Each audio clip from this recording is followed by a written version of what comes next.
পাওনা টাকা আদায়ের দাবিতে টানা ২৬ ঘণ্টা নবীনগর চন্দ্রা মহাসড়কে অবস্থান নিয়ে বিক্ষোভ করছে লেনি ফ্যাশন এবং লেনি অ্যাপারেলস কারখানার ৭,৫০০ শ্রমিক। আন্দোলনকারীদের মধ্যে রয়েছে ৪ বছর আগে বন্ধ হওয়া ঢাকা ইপিজেডের লেনি ফ্যাশন এবং লেনি অ্যাপারেলস কারখানার ৭,৫০০ শ্রমিক। গতকাল মঙ্গলবার সকাল থেকে আশুলিয়া ঢাকা ইপিজেড এলাকায় নবীনগর চন্দ্রা মহাসড়ক অবরোধ করে শ্রমিকরা। বিক্ষুব্ধ শ্রমিকরা জানায়, প্রায় ৪ বছর আগে কোভিড-১৯-এর দোহাই দিয়ে লেনি ফ্যাশন কারখানা বন্ধ করে দেয় কর্তৃপক্ষ।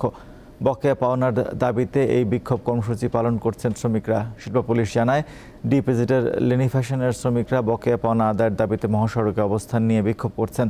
কর্তৃপক্ষ ও শ্রমিকদের সাথে কথা বলে বিষয়টি সমাধানের চেষ্টা চালিয়ে যাওয়া হচ্ছে।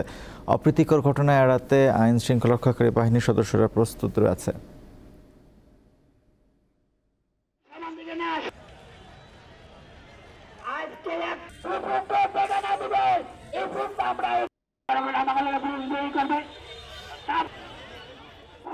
ঘটনাস্থলে আছেন সহকর্মী এম এ হালিম, টেলিফোনে যুক্ত হচ্ছেন তিনি।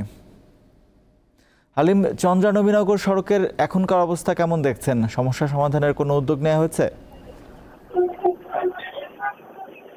হ্যাঁ রাজীব, এই চন্দ্রা নবীনগর মহাসড়কে কিন্তু এখনো সেই গতকালকে যে অবস্থা ছিল সেই অবস্থায় রয়েছে। এখনো আমরা দেখতে পাচ্ছি চন্দ্রা নবীনগর সড়ক থেকে যে যানজট লেগে আছে এবং গতকাল সকাল ৮টা থেকে যে শ্রমিকরা এই মহাসড়কে অবস্থান নিয়েছে এবং সেটি কিন্তু এখনো অব্যাহত রয়েছে। এবং আপনাকে কিছু বিষয় জানিয়ে রাখি, এখানে কিন্তু নবীনগর চন্দ্রা মহাসড়কে ঢাকায় ইপিজেডের লেনি ফ্যাশন এবং লেনি অ্যাপারেলসের যে ৭,৫০০ শ্রমিক তারা কিন্তু এই মহাসড়কে গতকাল সকাল ৮টা থেকে অবস্থান নিয়েছে এবং তাদের ৪ বছর আগে বর্তমান বকেয়া বেতন এবং প্রভিডেন্ট ফান্ড সহ অন্যান্য যে পাওনাদি রয়েছে সেই পাওনাদির দাবিতে মূলত তারা এখানে অবস্থান নিয়েছে। এবং তারা যেমনটি বলছিলেন, এই ৪ বছরে কিন্তু তাদের অনেকবার সময় দেওয়া হয়েছে, কিন্তু এই বন্ধ কারখানাটি বিক্রি করে টাকা দেওয়ার কথা বলা হলেও কিন্তু তারা সেই টাকা পায়নি। এবং তারই প্রেক্ষিতে গতকালকে সকালবেলা তারা এখানে আসছেন এবং যেটি নভেম্বরের ৩০ তারিখে তাদের বেতন দেওয়ার কথা ছিল, কিন্তু তার আগে কিন্তু কর্তৃপক্ষ জানিয়ে দিয়েছে আসলে এই তাদের বেতন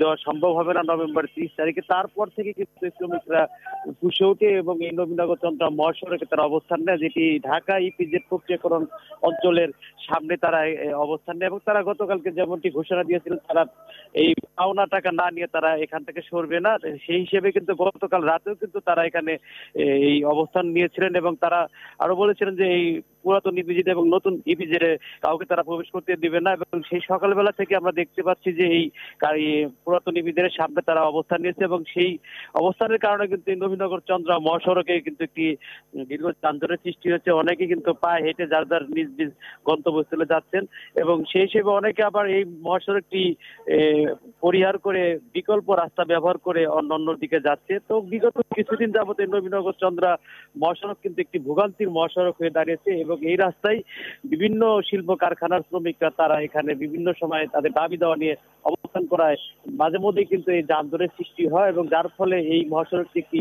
অভিশপ্ত সড়ক হিসেবে এখানে সবাই মনে করেন। তো এই ছিল আমার কাছ থেকে সর্বশেষ।